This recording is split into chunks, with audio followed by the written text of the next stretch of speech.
মধুপুরে বাড়ি নির্মাণে বাধা ও মালামাল লুট করে নেওয়ার অভিযোগ। টাঙ্গাইলে মধুপুর পৌর শহরের ৭ নং ওয়ার্ডের বোয়ালি গ্রামে বাউন্ডারি ওয়াল ভেঙে বাড়ি নির্মাণে মালামাল রাতের অন্ধকারে লুট করে নেওয়ার অভিযোগ করেছেন জমি মালিক উজ্জ্বল হোসেন।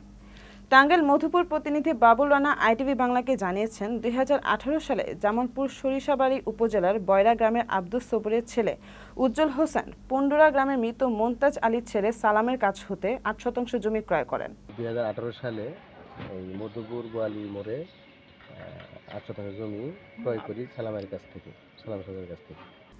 উক্ত জমির চারপাশে বাউন্ডারি নির্মাণ করে মাটি ভরাট করে রাখেন বলে তিনি জানান।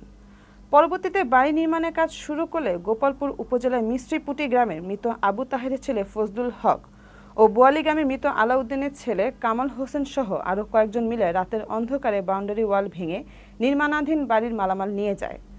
ভুক্তভোগী উজ্জ্বল হোসেন জানান, এই বিষয়ে মধুপুর থানায় একটি সাধারণ ডায়েরি করা হয়েছে।